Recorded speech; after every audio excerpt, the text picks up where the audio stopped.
Welcome. This is Gus Broman on ETV. This evening we're going to be a virtual swim meet against Burnsville, and we'll be doing diving first. Similar to the last meet, Jacob Frost will be doing 11 dives, and the other guys will be doing 6 dives. 6 dives is the rotation for a dual meet. 11 dives is what they do for state. Jacob, since he dove at state the last 2 years, is preparing dives for the state meet that's coming up.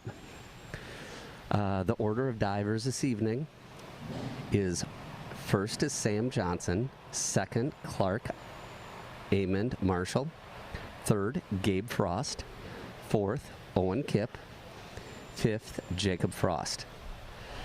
And as I mentioned, there'll be 6 rounds of diving, except for Jacob Frost will be whittled in between. He'll be diving in the second and the 6th spot every time, or second and 5th spot, my apologies. First up, well, actually they'll warm up the boards here a little bit. If you notice, it'll be Sam Johnson, Clark Amon Marshall, and Owen Kipp will be on the right board, and then the Froster children will be on the left board. No rules. You can use either board. It's just what you're most comfortable with. And so team, and then I never stopped. I was 18 when I first started coaching. Man, that is amazing. I'm just like, and I always tease with you personally that out of all the adult humans in my life and my kids' life, you spent more time with my boys than any other adult. So I certainly appreciate that, and I know all the other parents do as well. Let's see here, we're still so can you tell us a little bit about Jason Bauman, the diving coach, and where he's been and his pedigree? It's pretty amazing. He's a professional coach just like myself. This is what he does for a living. He's been at the University of Georgia. He's coached in Indiana. He's assisted at the U of M. He, at one time, was David Bodia's coach, one of the most successful divers of all time worldwide. He just has an incredible pedigree of quality. We're very fortunate to have him, and he's already talked about maybe sticking around, so we're liking that a lot. So when he's not here, what's he doing to put shoes on his feet and sweaters on his back? He coaches the club team himself. North Star Diving is the club he runs. And if you look at the top 20 divers in the state, both boys and girls, a lion's share will be found on his club team's roster. He's just excellent at what he does. And so is that in North Star? Where do they practice out of? I think they have 5 locations, from Invergrove to Prior Lake, from Shakopee to St. Thomas Academy. It's everywhere. Okay, wow, that's good to know. I mean, we've certainly had good divers in the past, so it's great to see that continue, and it's obvious that he enjoys coaching here, and we're fortunate to have a separate diving well. And what I've been telling our audience is how fortunate we are here at Eagan, where these guys feel like they're on the same team because they're practicing at the same time and everything. So, Chris, thank you so much. I appreciate it, and we'll get right into diving. Sam is going to do a 201A back dive straight 1.7.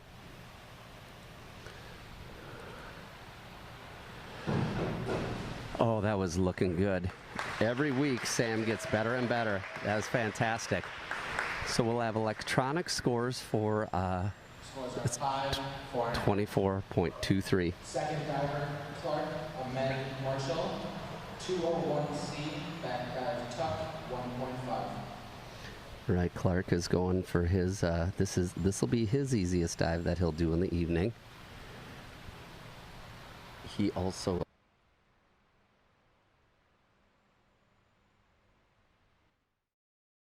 here a little bit, the legs didn't quite tuck in as much as usual, but looking good. Jason's giving him pointers as he swims away. 15.75. All right, Jacob's going to be doing his easiest dive of the evening.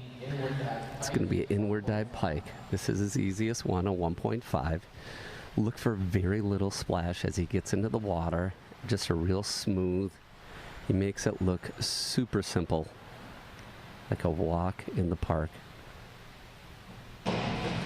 Very nice, just very straight in. Oh, that is looking good. 7.5 and 8. That is the highest score for Jacob this year with that dive. So Gabe is doing his easiest dive right now. It's basically the exact same thing. We'll see how he does compared to his big brother. Same dive. Expect a little bit more splash from Gabe. Oh, very nice. Very nice dive. They dive like their brothers. 7 and a 6. That's his highest score for that dive. Owen. So Clark's doing a 1.7, which is his third easiest dive of the evening. He's really coming along. You can tell with that athletic physique. He's really controls those long limbs nicely. Very nice. Oh, that looks so good for being such a tall drink of water. Going straight in. All right, scores are coming up. 21.68. All right.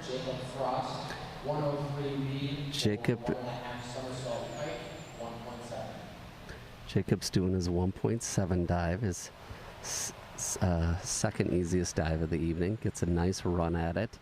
Got a nice bounce. Very nice. He is looking more and more comfortable on that board. I'm telling you, the dive clock when he was 8.5 and 7.5, those are the highest scores he's had. He used to spend about 8 to 11 seconds on the board in his freshman and sophomore year, but he's just getting more and more comfortable. Brother Gabe doing a 2.2. It's going to be a back 2 somersault tuck. Difficult dive for Gabe. A little bit of a splash on that entry, but hey. 34.68 gets us to Owen Kipp. Owen Kipp is going to be doing the exact same dive, so this is the 204C here. All right. Kipp going in, a little bit of a splash there, and scores are 26.4. Next diver, Jacob Frost, 105B. All right. 2.5 somersault height, 2.6. 2.6 dive here for Jacob. Very nice rotation. Boy, he gets that nice twist just at the end. Not really a twist, but a tuck. Boy, he's hitting the boards nicely tonight. Very consistent, 6 and 6.5 again. One somersault tuck, 1.5. All right. Sam's on the board here, 202C. Haven't seen this dive yet tonight. So 1.5, a easier one for Sam. Nicely done. Already in round 3 here. 4 and 4, judges agree, I love it. Clark Eagan Marshall is going to do a 52.21D. So 1.7, his third easiest dive of the evening.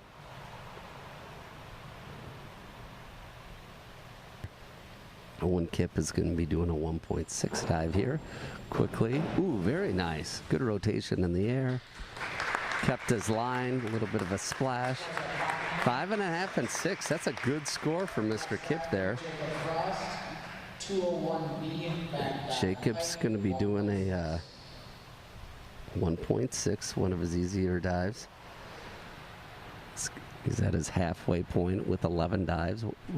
Right before his 6 is exactly halfway. Once he completes the dive, he's over halfway.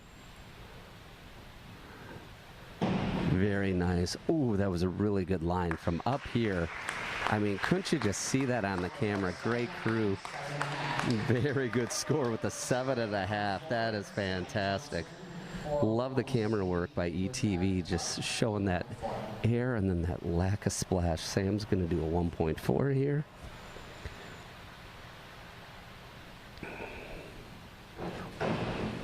All right, quick tuck and straight in the water. Didn't quite keep the line, but a little splash. All right, 4 and 4.5. All right. Next diver, Clark Amon Marshall is going to do a 104C. It's a 2.2. His most difficult dive of the evening. I like these where they approach the board, take that deep breath, the concentration, and boom. Very nice. You know, when the feet hit first, it sounds loud, but, you know, lack of splash has very nice. Ooh, 5.5 and 5, 34.65. Jacob Frost, Jacob's at his 1.5 somersault pike. 7th dive. 2.3 here. He's in his 2 range now. Back 1.5 somersault pike.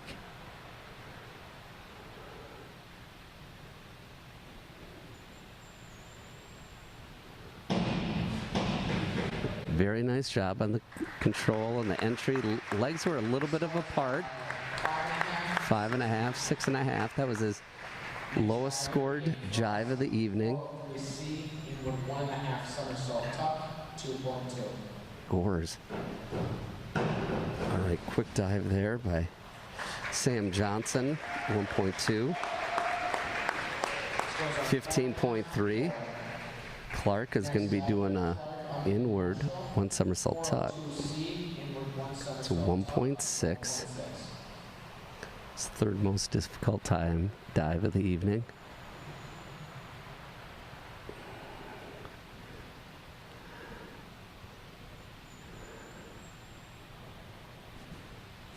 Very nice. Good entry. Good job getting it down there. All right, scores are coming in for 25.2 for Amon Marshall. Next diver, Jacob Frost. Jacob's going to be doing a 2.1 score. It's a back 1.5 somersault, half twist free. 2.1, you know. You say this dive, it takes about 5 minutes, and then it gets to the DD, and it's a 2.1. Nonetheless, it's going to be a... Jacob is on fire. His best night of the season tonight. Oh, he got that in that last tuck. That was twist. Oh, that was nice. Are we seeing 7s again? We see a 7 and a 6. Not too bad by Frost. That was a very good score there. And now it's Gabe that's getting on the line. Gabe's going to be doing a 302C reverse 1 somersault tuck. It's a 1.6.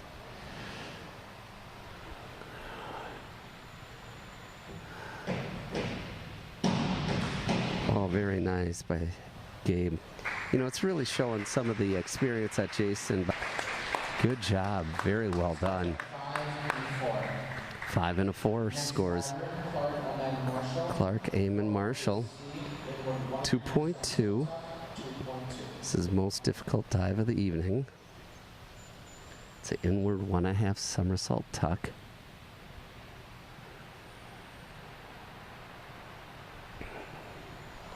All right, Clark does a nice poise right at the beginning there, tucks it in.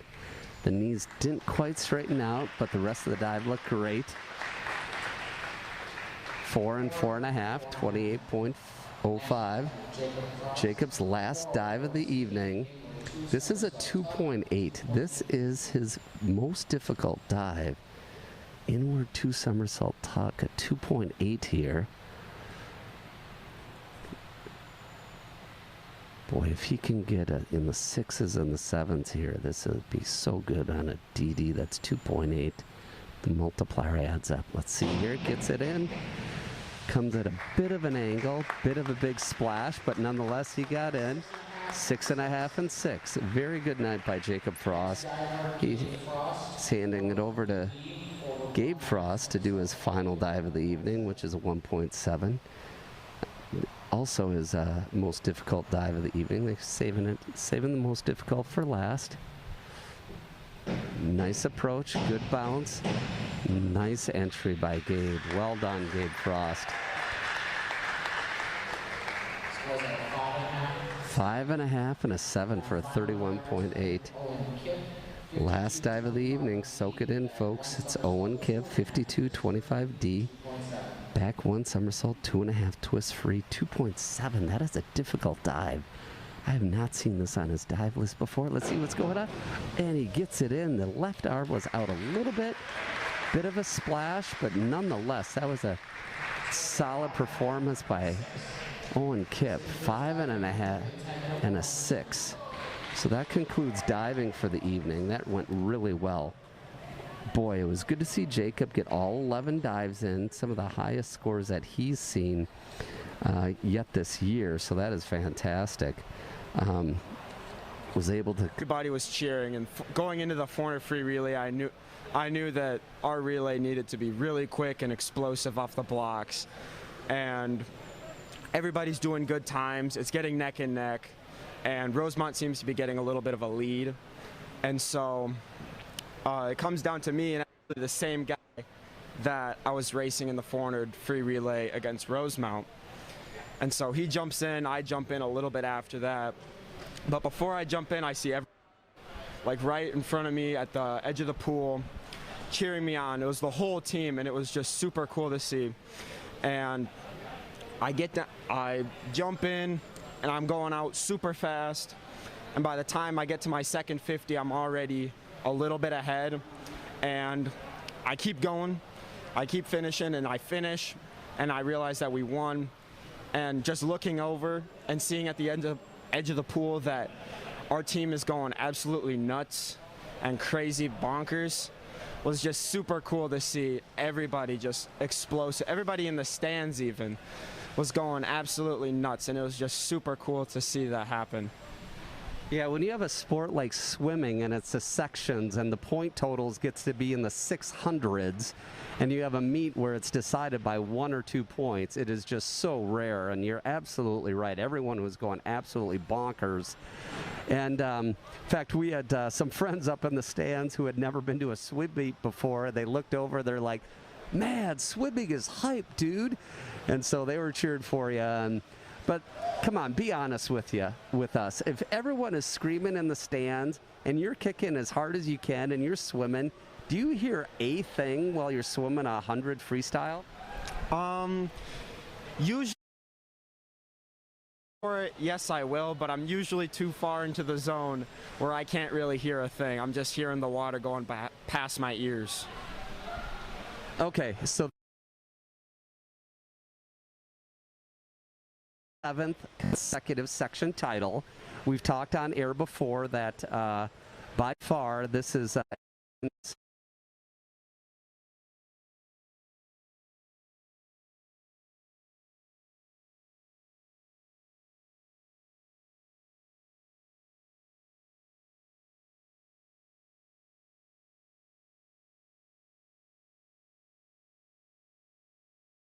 was it the medley? No, it was the, regardless, you were talking to the Sun teams and you had a relay coming up. Which relay was that again? What was it, the 4 free relay or the 2 free relay? It was I was just coming off of my 500 free. Okay, so it was a 500-yard freestyle, and you had kind of cooled down. They were talking with you. The media was talking to you. I'm doing a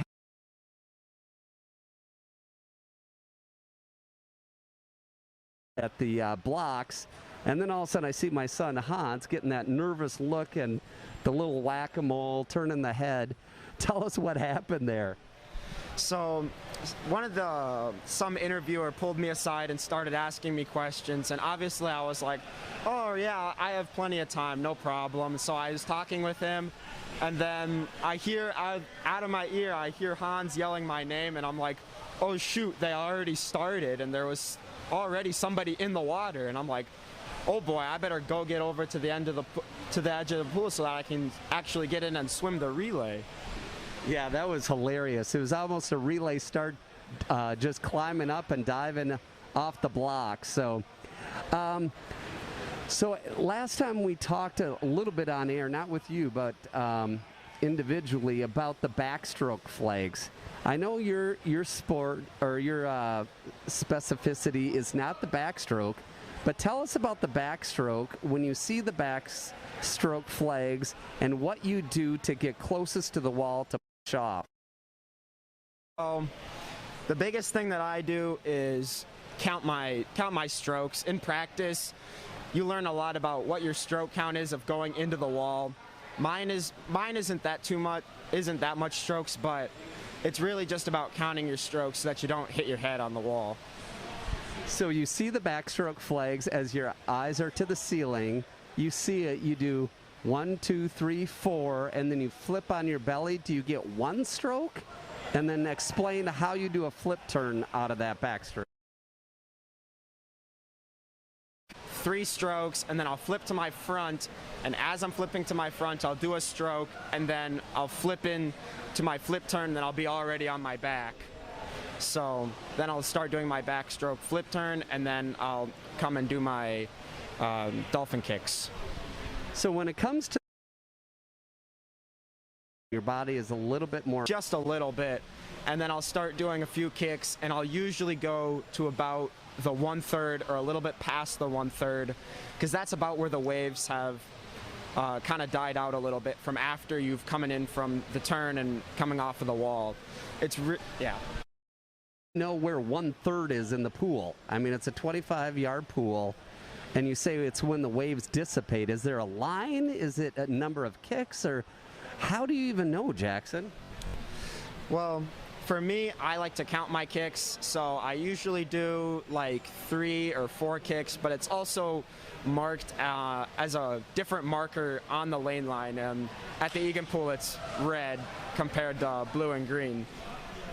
Okay, so you can actually see that even if you're underwater doing your underwaters and your kicks, or is it you see it once you come up? You usually don't want to look up and move your head while you're doing the underwater, but I'll usually see it when I come up, or if I go past it, I won't see it, and I'll know. So it's really just knowing how many kicks you can do to get past that. So this evening, swimming against Burnsville, some of your classmates, most of them are doing strokes they've never done before. What's your most challenging stroke that you're going through right now, and what are your club coaches trying to get you to learn on that? So for me, I'd say one of my most challenging strokes right now is butterfly. Not swimming for a little bit before, like having that break in November when I couldn't swim, and coming back is really an issue for my butterfly, especially with my shoulders. Just it exhausts.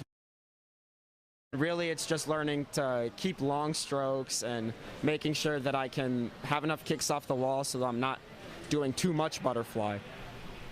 All right, last time you were up here, you talked about college. We didn't talk about you're interested in business and finance, but you can't be in swimming and not learn a little bit about kinesiology and physicality.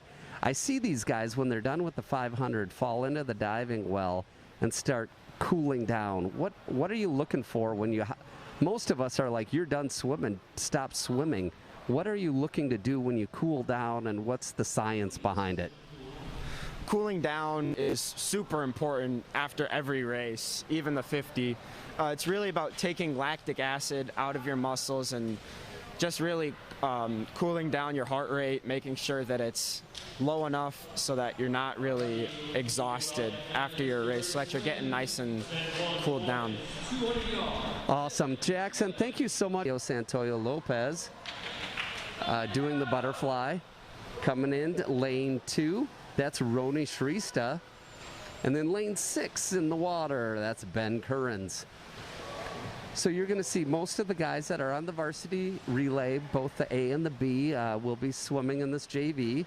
One of those is Captain Hans Broman on the blocks in lane 4. This is his first time swimming the freestyle medley relay.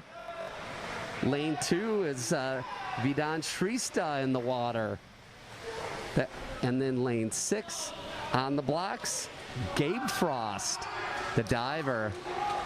All right, look at the kick going in by Broman. Shouldn't be breathing once you hit the flags. They finish in with a 150-118. Might be the fastest JV medley relay in the South Suburban Conference this year. Coming in is Vidon Shrista in lane 6, battling against Gabe Frost in lane 2. What a battle.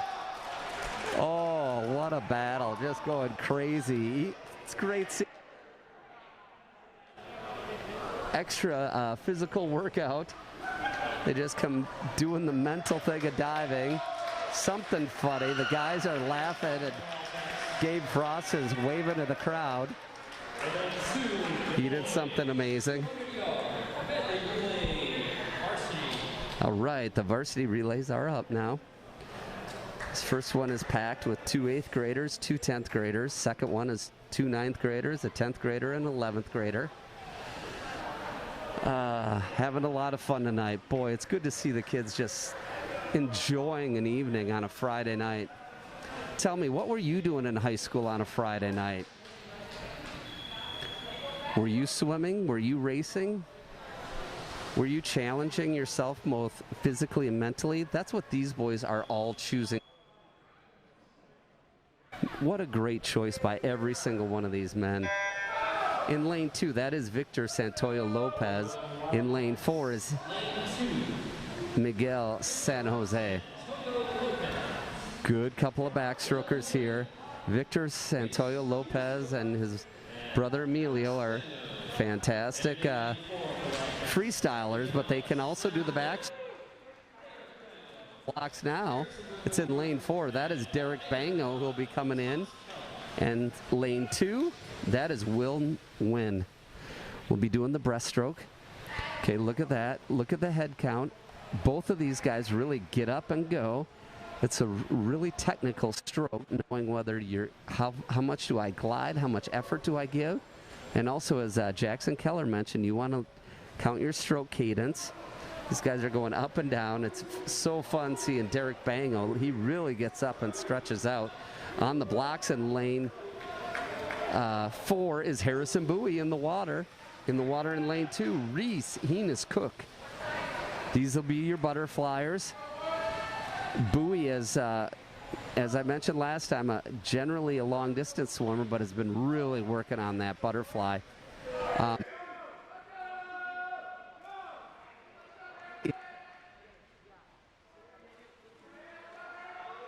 Thomas Keller ready to finish this off with a 50 free. He's in the water in lane 4. Lane 2, that's Alex Bango. Keller's kick. You just see that splash. It's just a... eyes are huge.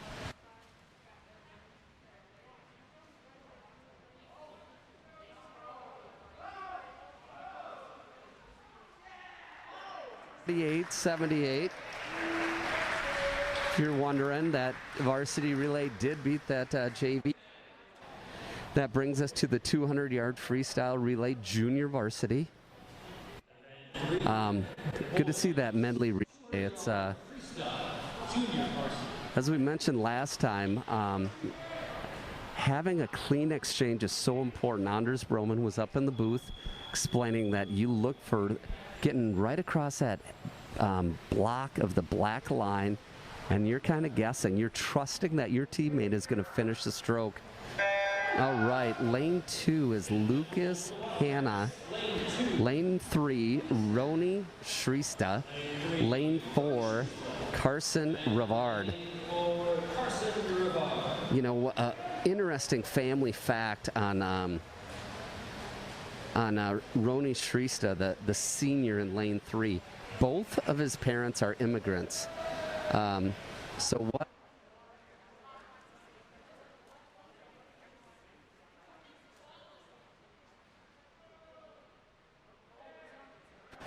Keeping track of the meet manager, who's given us all the times, syncing this up with Meet Mobile, so we appreciate him. You know, Roni has been on this varsity team for 3 years now. Just a real huge contributor, strong breaststroker. So it's good to see him have the. He could do any of these strokes, so it's good seeing him doing the 200 free tonight. Carson Rivard, new to the team this year in lane 4. He's keeping a solid even stroke there. Lucas Hanna doing lots of yards there. He's in lane 2.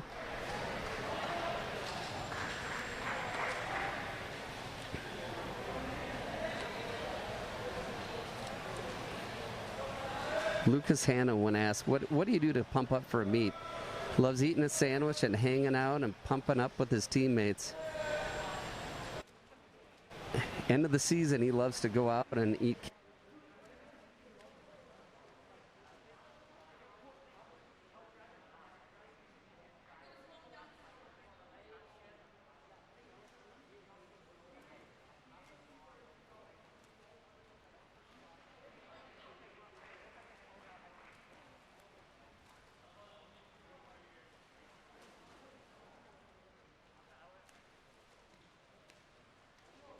Boy, fun little family. Fun little family fact about Lucas that he told us about is that everyone in his family but his mom and dad have been adopted. What a great family there as he comes in finishing strong. Good job. Your times are in the middle. That's Shrista with a 2:06.89. And then Lucas 2:06.89, and then 2:18.90 for Rivard, and then Hannah came in with a 2:32.12.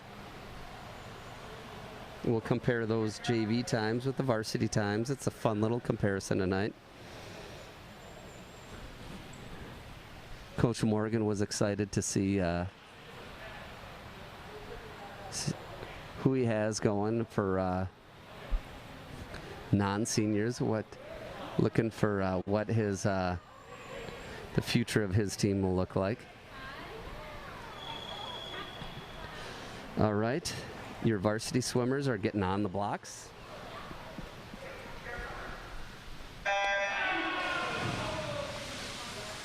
For your Wildcats, lane 2, Tyler Burby. Lane 3, Johnny. Lane 2 is Tyler Burby. His seed time is a 2:09.52. Lane 3 is Johnny Mezaretsky. His seed time is a 1:58.19. He is this long.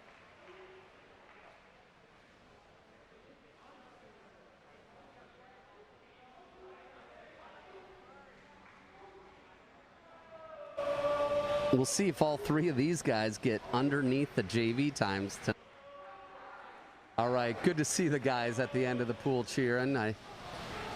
It's hard to tell with masks on who it is, but limited to how many can be down there. All right, let's check in these splits on this 50 here. Checking in lane 3, Mezaretsky, a 29.03. All right, a 31.61 for Burby in lane 2. 33.14 for Dobbin Chong. So Chong is fading a little bit. Mezaretsky's negative splitting this. He's kicking it into gear. And if you look at Johnny, he's like getting energy. It's as if the first 50 was a warm-up. He's coming in. What's his split now? Is he still under 30? He's not. He's at a 30.45. All right, let's see if Burby was bubbling up to a 33 last time. Where is he at now? 33.81. So close to 4 seconds slower, but he's still in there. 32.03. Excuse me, that was Burby, 32.03, and Chong is still in the 33s. All right, Mezaretsky coming in. What's he coming in at? He is dropping time like crazy. There's a 1:56.64. Oh my Lanta. Can you believe it? He has dropped a second and a half from the last time he swam that. It's a 2:04.95 for Burby in lane 2, and it's a 2:06.78 for Dobbin Chong in lane 3. So, wow, nicely done. So 2 of those swimmers, both Burby and Mezaretsky, beat all of the JV swimmers. Dobbin Chong was a 0.9 seconds slower than Shrista, who swam the JV. But boy, the story on that is also Tyler Burby, who went in at a 2:04.95. That is 3.5 seconds faster than his seed time. Boy, these yards are paying off for these gentlemen. All right, we're in the individual medley. This is all around swim here. Ben Curran's in lane 2, the 10th grader. Lane 3 is Will Wen. Lane 4 is Riley McRoberts. This is a very versatile swimmers. You got to be know all 4 strokes, and it isn't even just knowing all 4 strokes, but it's being able to transition on these turns. Watch the technical things here as they go from the butterfly into the back. That's the easiest flip, the easiest transition, getting both hands and just basically going underwater and then just dolphin kicking. So the backstroke here is kind of the equalizer. One to watch here is Riley McRoberts. Clearly, backstroke is one of his favorites. He was doing well, lost a little bit on that turn in this race. But boy, we'll be looking at this turn. This is the most tough, difficult one. And you're counting the strokes, and then you have to touch, and then you have to go into a breaststroke. So easily the slowest turn out of all 3 of the turns here. Now you're into the breaststroke. You'll see Wynn pulling out a little bit. He's a solid breaststroker. Since this is the slowest stroke, it always counts way more if you're a good breaststroker here. So Wynn is just going to pull way out. Riley McRoberts touching in. He's keeping it tight with Ben Currens in lane 2. All right, we'll see.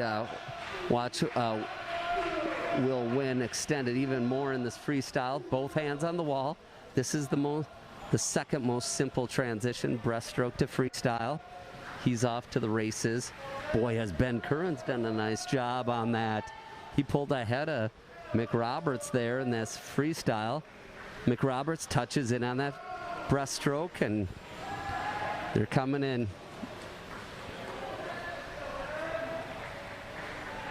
William Wynn crosses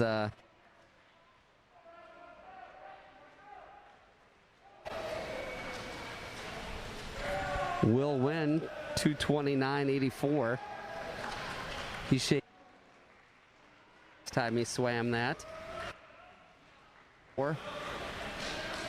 Lane 2, Ben Currens finishes with a 2:41.52. And lane 4 is a 2:44.33. That brings us to the varsity individual medley. So once again, it's an underclassman race here. Victor Santoyo Lopez will be on that starting block for lane 2. Miguel San Jose lane 3. Harrison Bowie lane 4. These guys go from the competition pool, falling right into that diving pool, getting that lactic acid out of their muscles. Actually, no, they're on. Unfortunately, during the COVID restrictions, they are not allowed to get the lactic acid out. They have to time their teammates, so they're standing right there. So Santoyo Lopez will be coming out strong in the butterfly, but you watch him on the backstroke and this fly. So Bowie is, he's turning into a butterflyer. Look at that lead that he has, full body length. Going into this backstroke here, you'll see Santoyo Lopez catch up a little bit, as well as Miggy. Bowie goes from a body length with San Jose now, bouncing off the wall. Not far behind is Santoyo Lopez. It's looking like at the turn here at the midway point, it's going to be San Jose overcoming Bowie here. See how this transition goes. Touches in. A cleaner touch by Bowie. See if that gets him anything on this pullout here. Actually, San Jose gets the pullout that he needs, but Bowie's stroke is catching up to him. There's a 50-meter pool. I think Bowie would be beating him, but the wall is what Miguel San Jose was looking for. Victor Santoyo Lopez trying to keep up with that breaststroke. It's going to be a little too far for him to catch up in the freestyle. Freestyle is his specialty, but that's a lot to make up in a 50. Boy, it's neck and neck with Miguel San Jose. He touches it. They turn at the same time as if they practice together. Miggy's off to the races. Bowie is too. Remember, Bowie is a long distancer, but so he might have more in the tank to give. Victor Santoyo Lopez racing to catch up. Miggy does a quick little breath and says, I'm not pushing off the wall without a big breath. They're coming in. Both guys battling it hard. It's going to be San Jose at a 2:09.95. And exactly 1 second behind is Harrison Bowie with a 2:10.95. And then there's Victor Santoyo Lopez with a 2:15.60. It's a fun one. All right, what do we have next? We have the 50-yard splash and dash, down and back, splash and dash. All right, this is stacked with your seniors here. Will New in lane 2, Chuck Steffen lane 3, Hans Broman lane 4. Then the only non-senior is at lane 5, Neelan Ambalam. They're on the blocks. Oh, a little twitch there. Ref did not see it. The guys are up. They're about half out. Steffen has a lead by about a head length. They hit the wall. Hans, Broman, and Steffen hit it at the same time.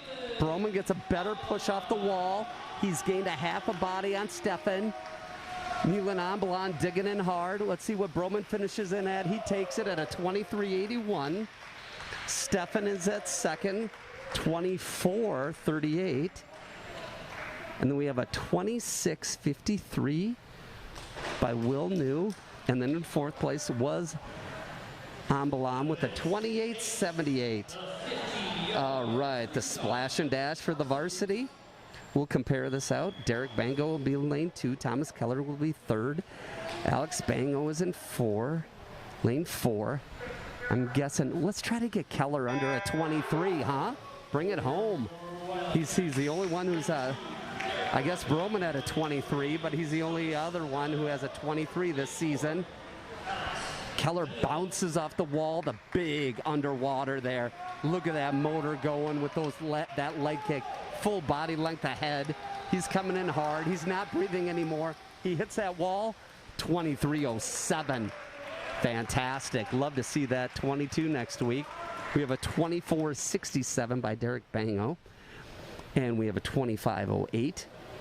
All right, if you want to compare junior varsity to varsity, or if you want to do a total SISM, you would have Thomas Keller at 23.07. Then it was Hans Broman with a 23.81.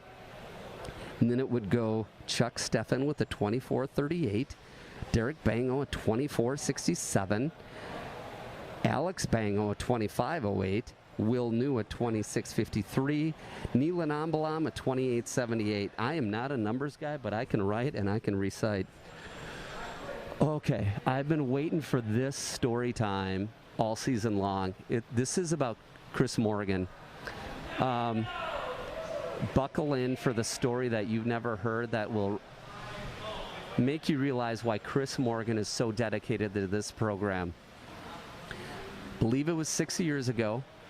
I always joked with him. I said we stayed in Eagan because my oldest son had been swimming varsity for 7th grade, 8th grade. And then we moved to a bigger house. Truthfully, we needed a bigger pantry because we had 3 swimmers and there wasn't a place to put the cereal. We kept putting the cereal and the rice in the office, so that's what made us move. And I said, we got to stay in Eagan because I want all 3 of my boys to be coached by Chris Morgan. Chris Morgan shows up to the banquet, and I said, you cost me $75,000. And he says, how did I do that? I said, I want you to coach my kids. And I had to pay $75,000 more for a house because that same house in Farmtown would have been $75,000 less. He gave his quintessential machine gun laugh, and the banquet went on. If you've ever been to a sports banquet, they can get long, but I'll tell you what, the favorite night of the year for all the parents and all the boys swim and divers is the Eagan Swim and Dive Banquet. Coach Morgan will point out the most admiring qualities in an individual. He will also challenge each individual to bring something more the next year. As it got to be the seniors or the juniors, he truncated the speech.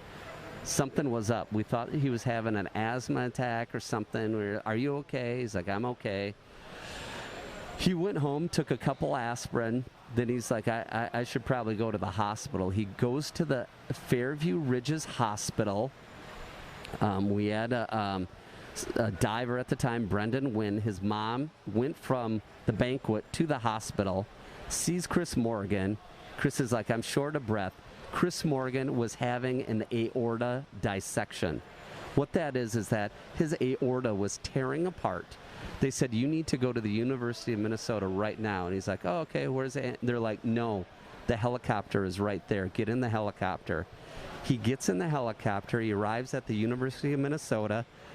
There is the father of the swim captain that year, Ben Chipman, his dad, Jeff Chipman, head of cardiology at the U of M Medical. If you know anything about an aorta dissection, less than 5.5% of them die.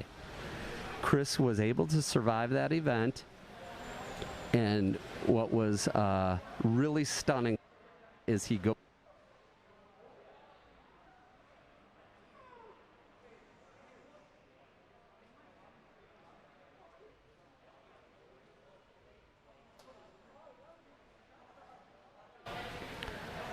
as he recovered from that. I mean, you basically tore open up his entire chest and did reconstructive surgery on his heart.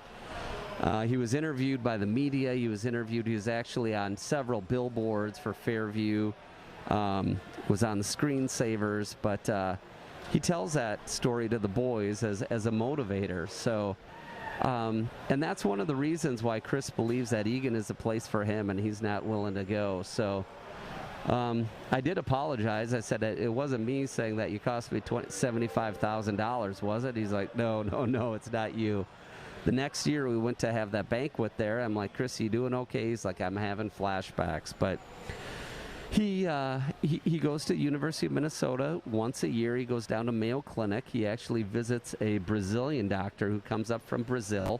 The Brazilian doctor always thanks Chris for seeing him. Chris is like, wait, you're my cardiologist. Thank you. He goes, no, thank you. He goes, your situation is so unique, and it's only one in the world, and I can't believe that you survived it. And I'm learning more how to treat other patients because you're coming to me. So Chris Moore, he puts his heart into everything that he does in more ways than one. So he was offered more prolific coaching jobs across the metro area, but Eagan is his home, and it always will be, is what he says. So Sandy Setter was also moved by those stories, and the pep talks by Chris Morgans are amazing. If you have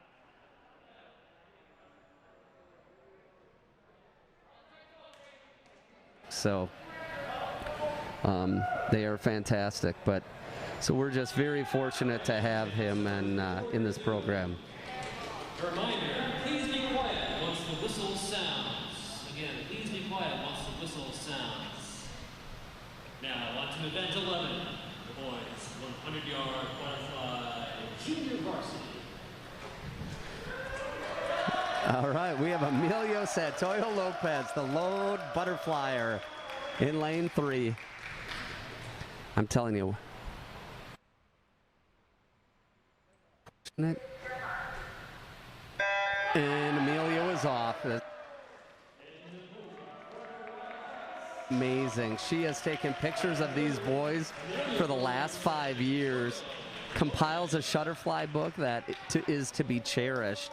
At the banquet, one of the banquets I was telling you about, the boys are just paging through it. She captures it wonderfully. In fact, she did my son Hans Broman's senior pictures. She is just very talented, and you can't look at Monica and not smile, so she brings out the best in all the boys. So we're grateful for her dedication to the program. Having 2 boys, it's fantastic. Emilio split at that 50 was a 27 even. So off the blocks, you're going to go a little bit faster. We'll see if he'll be able to get it. Listen to these boys. He's the only one in the pool swimming against 5 ghosts. Is he going to break a minute? Yes, he will. He did. He went at 58:37. That is gutsy. Not only is it a virtual meet, but he was swimming against 5 Casper ghosts, and he did it. If I'm not mistaken, that is a personal best from Milo Lopez in the butterfly. He came in at a 58:37. Being a senior, he couldn't swim varsity tonight. Coach Morgan's rules. I guess it's a reverse of senior night. We'll call it underclassmen night, but there won't be a program after nor a potluck due to the COVID. It's the 100-yard butterfly here. All right. In lane 2, it's Reese Heenis Cook. Lane 3, it's Harrison Bowie. Lane 4 is Miguel San Jose. This is going to be a race between San Jose and Bowie. Bowie's been, as I keep saying, he keeps going butterfly. We're turning him over. This is fantastic.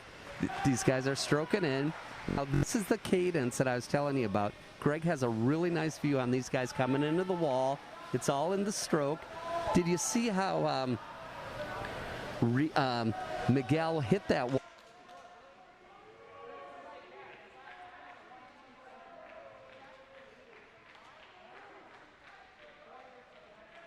Here, San Jose has to wiggle it underneath.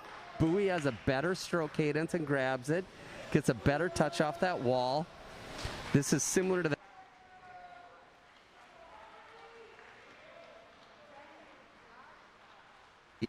San Jose. He gets a 102.98. Bowie.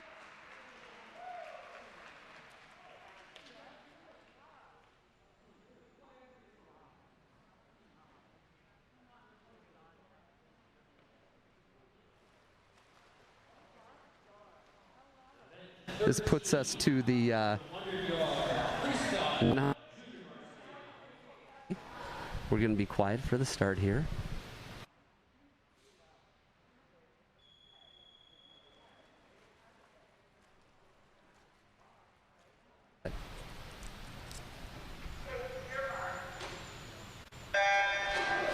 The only senior in this race is Lucas Arvidsson in lane 2. Excuse me, lane 1. We got 5 guys. Lane 2 is Neelan Ambalan, the sophomore. Lane 3 is Ben Currens, lane 10th grader. Lane 4, Kuldeep Ratchabatuni. Lane 5, Lucas Hanna.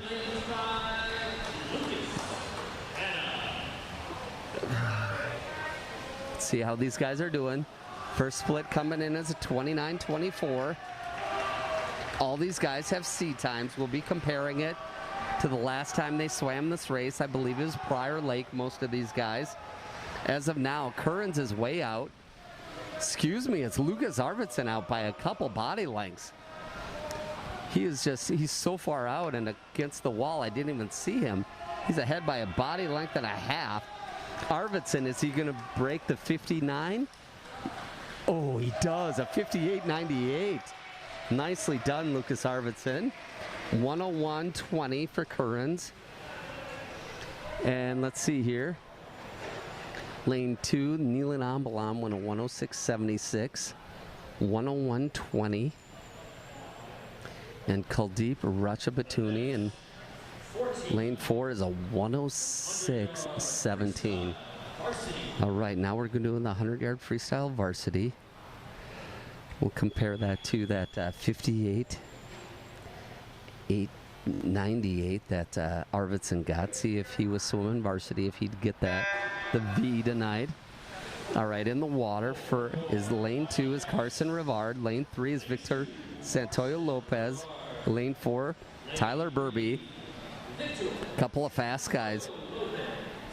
You know, that Santoyo Lopez, this is his favorite stroke, the 50 and the 100 freestyle. He'll be battling Burby. Burby's not going to let him out of his sights. Their splits are 26.45 and 26.85. Very good. Okay. Victor is still in the lead by about 2 head lengths here. Hits that wall. What's his streamline like? Is he going to breathe? Boy, he breathed right away.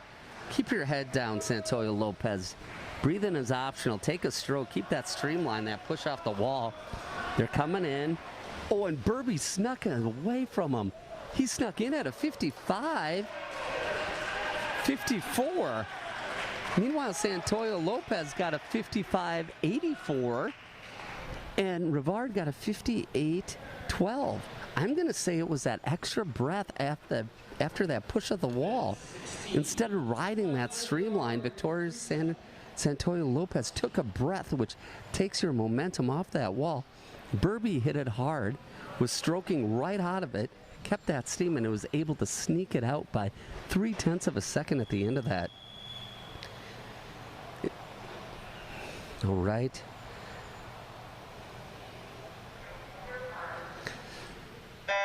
And now we're into the 500-yard freestyle varsity. Well, we're going to have it dialed in. This is Thomas Keller's first go at it. He'll be in lane 4. Well, his brother was the state champion, 200 and the 500 last year at the state meet. This is Thomas's. Catch some splits here. Keller went at 27.61. Mesaritsky did a 27.88. Chong was in at a 32.19. Watch Mesaritsky. He's been just slowly. This is his bread and butter, whereas Thomas Keller is going to be trying to figure out things. So you watch. I'm guessing Mesaretsky's going to keep that same pace. Keller is just going to try to gut it out and hang in there. This is where it's really beneficial to have a teammate who's right there. If you see Thomas Keller, not super experienced swimmer. He's been swimming for 2 years now. But if you look at it, this is getting pretty technical. Greg's doing a great job on the camera. Thomas Keller looks to the left when he's going toward the starting blocks. He flip turns.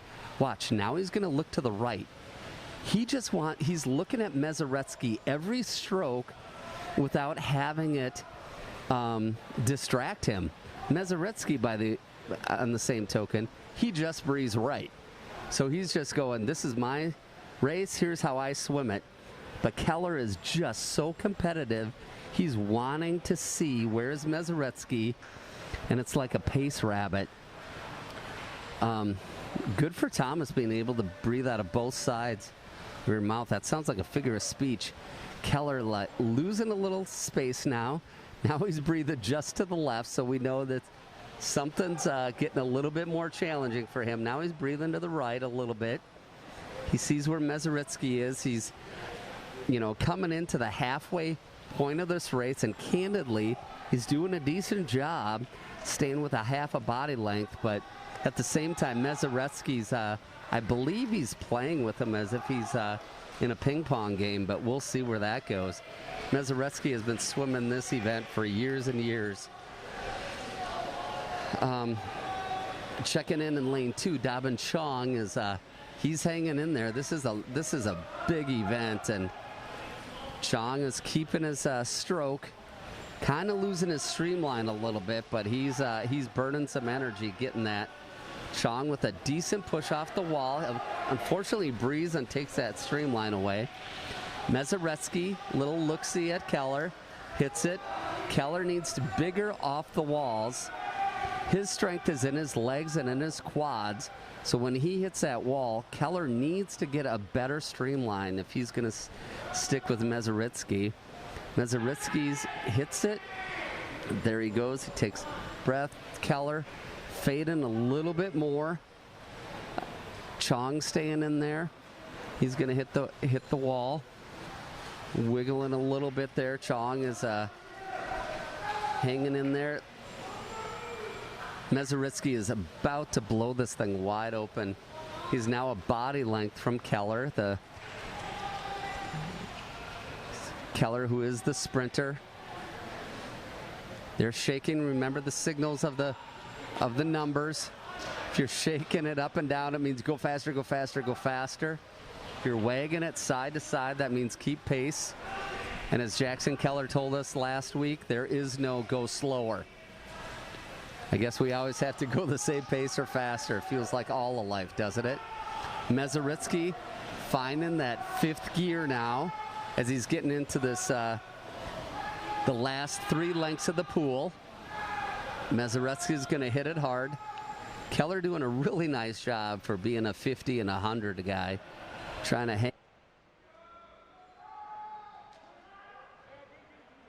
playing with it. He's going to get the bell. Oh, look at that. That's fantastic. The official is letting Jacob Frost bell.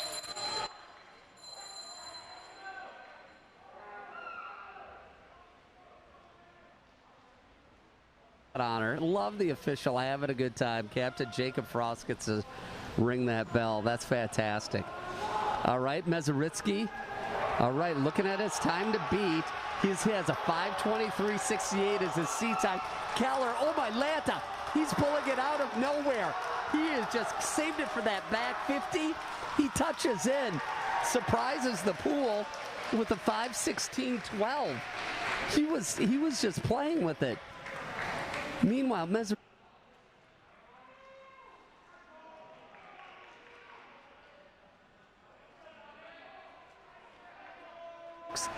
is Johnny Mezaritsky, even though that's his stroke, he shaved 5 seconds off of it. Thomas Keller had no seed time, so he got to swim and touch in just a half second faster than Mezaritsky. Here we're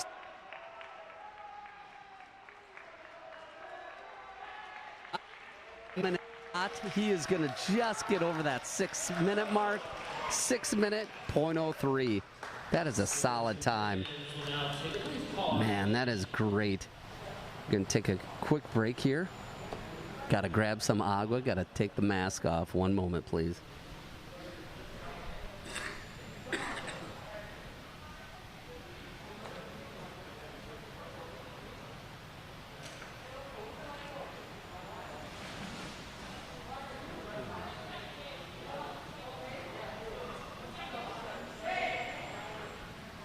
One of the toughest traditions that's lost in this COVID era is right now. On a normal night, obviously there'd be another team in this pool. So the team has a potluck. All the parents provide food for the swimmers. And it's actually quite entertaining to see that many calories going into these teenage boys. I mean, you look at these bodies and you say, eat so much, but they're swimming 3.5 miles a day, so they're burning through these calories. And to what these kids are like, it's as if you're watching the Discovery Channel when you're seeing the cheetahs in Africa, seeing these boys eating at a potluck. It's like you can watch these boys in their natural habitat. Also a nice gift is all the parents get to hear from Chris Morgan in terms of what the season is looking like, how the training is going. One thing that's different about swimming than other sports is you're not necessarily supposed to do better at every single meet. There's some meets where he's just kicking in the yardage and your legs are just tired, your body is tired, and you're just swimming the meet tired. Where it comes to the end of the season, saving, tapering, and getting ready for that final meet of the year. And then that's when you expect to see the times improve. This sport is so tough mentally. If you think about it, if you're a hockey player or basketball player, it's all subjective. If I score 12 points in a basketball game and the next game I score 13, did I do better or not? Well, I made some errors, I made some mistakes, I might have done some good things, some bad things. But in total, the net income is senior tonight. We have 3 lanes. We have 3 lanes of the in the junior varsity.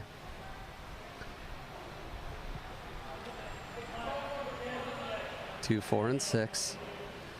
We have the diver, Clark, Amon, Marshall in lane 2. That's a good start. You knew it'd be a good start when he's a diver. He went deep, though. Little breaststroke kick, and Clark is off. Clark, Eamon Marshall in lane 1. Lane 2 is lane 4 is Sam Johnson, the diver. Does that flip turn. Lane 6 is Neelan Ambalam. I love it. The divers are in. It is fantastic. Coming in lane 6 on the blocks, Lucas Arvidsson is in the water. On the blocks in lane 4, Chuck Steffen in the water. And in lane 2, it's Roni Shrista. A lot of seniors. Lane lead there, Lucas Arvidsson coming in strong. He's going to touch it into Will New. Touches it into Will New. Steffen is going to tag it into Gabe Frost. Nice start off the blocks for him. Lane 2 is Owen Kipp, the diver. So we're spreading the divers out with each lane. Owen Kipp lost his goggles. He's just going, he's lane 2. He's wrestling it through.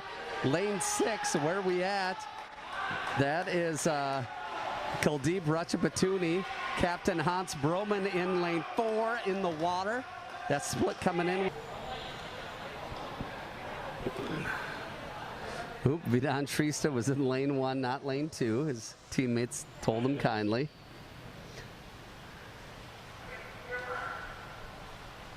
Lane 2, it's Vidhan Shrista. Lane 4, Alex Bango. Lane 6, Reese Heenis Cook. Lane 2, Vidhan Shrista, Tyler Burby, Ben Kearns, and Johnny Wizaretsky. In lane 4, All right. it's Alex All right, on the blocks in lane 4 is Carson Rivard, the freshman, diving in the water. Lane 6, that's Lucas Hanna. Lane 2, Tyler Burby having a great meet this evening. He is coming alive. He's finding his groove this year. Good to see these young kids really finding their spot here on this team. Lane 4 is Rivard is really working hard. Seeing Dobbin Chong. This is who we took that break for, that 5. Oh, Chong is in the water. Good start. Both feet wasn't rocking a whole lot. Lane 2, Ben Currens, and now in the water, lane 6 is Riley McRoberts.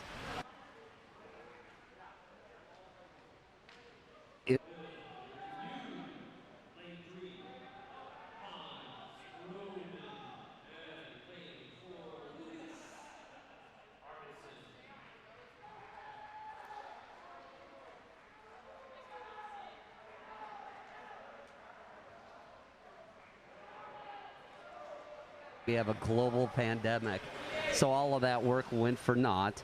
Broman touches in with a 33.27.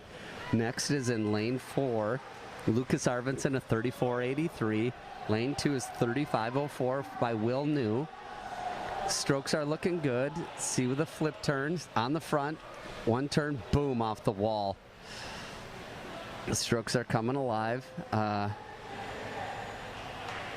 Broman does the individual medley, but this is his slowest stroke, but it's actually looking really good with that big ball. He's going to finish in with a 106.82. Great time for Broman. Lucas Arvidsson touches in with a 111.51. And then Will New didn't quite hit Will New with a 111.51.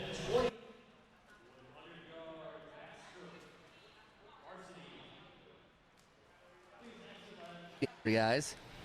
Meanwhile, they're walking away going, good, I won't have to do the backstroke again this season. So it goes to show you the difficulties of being an individual medley guy.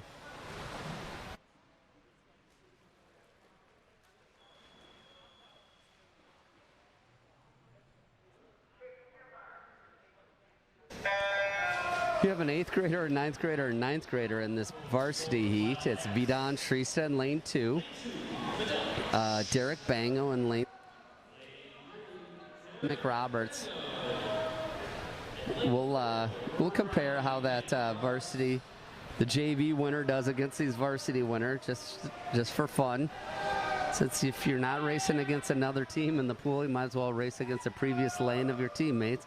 Nice touch in by 29-19. Derek Bango in lane 4. He's going strong. Good kick off the wall for Vidon Shrista. Lane 4 is Riley McRoberts. Bango out way ahead of everyone. Broman came in with a 106.82 in the JV heat. We'll see if looks like Derek Bango is going to be pretty nice. A 1 on the dot 3-1. Very nice swim. All right, coming in now is Vidon Shrista, increasing that stroke count. Touch goes underwater, touches in with a 114.10. And in lane 4 is Riley McRoberts with a 116.30. Very nice. It's good to see that finish instead of like doing that stroke count. They go underwater and big dolphin kick. So, all right, now we're into the last individual event of the evening, not the last race, because it's junior varsity first and then varsity. Emilio Santoyo Lopez is lane 2. Lane 3, Captain Chuck Steffen. Lane 4, Roni Shrista. Lane 5, Kuldeep Ratchabatuni. So Chuck Steffen, this is his sweet spot. I'm not sure who he paid off to get to swim his bread and butter in the JV event tonight, but so be it. Alex Bango, lane 4, William Wynn. They all have C time, so I'll let you know how they do according to that. All right, they're coming in. See that flip turn? Very nice turn on that two-hand touch there.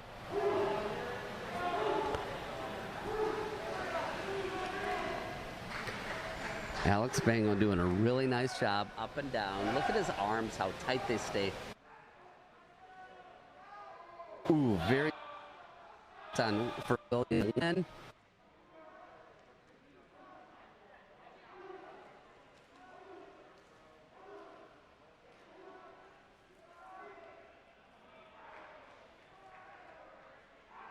Camera work by ETV.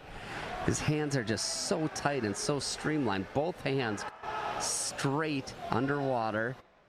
Just really up, down, up, down. A very technical stroke. He'll be touching in. Alex Bango takes one more quick stroke to finish in at a 1:10.31. Lane 4 is a 1:14.88 for Mr. Wynn. And in lane 2 is a 1:18.92. That brings us to the last race of the evening. It's only going to be a varsity event. It's a 400-yard freestyle relay for free relay.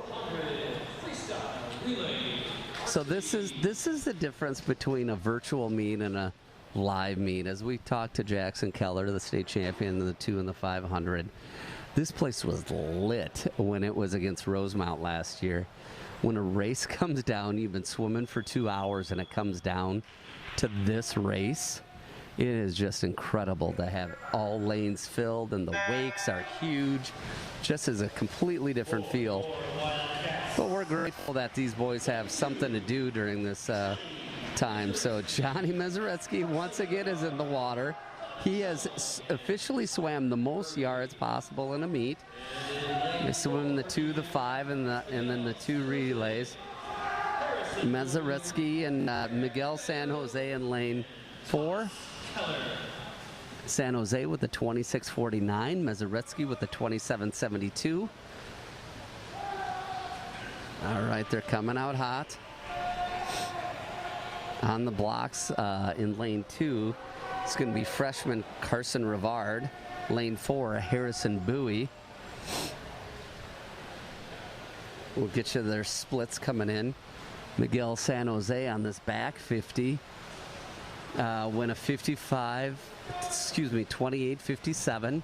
Mezaretsky with a 29.59. In the water in lane 2 now is Carson Rivard, as I mentioned, and Harrison Bowie in lane 4. swimming 100. Kind of would have thought Chris Morgan would have tried to even up these relays to look for a photo finish, but such is not the case. He's 27:02 in lane 2 for Carson Rivard, and it just flipped a little quick for Harrison Bowie. My apologies there. Don't need to apologize too much, as Dad is doing a great job on deck as a announcer, and his mom is in the stands. Right in the water. Oh, 28:86 for Harrison Bowie's last 50. 32:65 for Carson Rivard in his last 50. In the water in lane 4 is Derek Bango, the freshman. In lane 2 is Dobin Chong.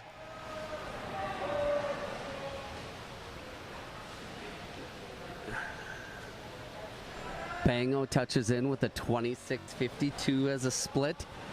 Chong touching in with a 28:54.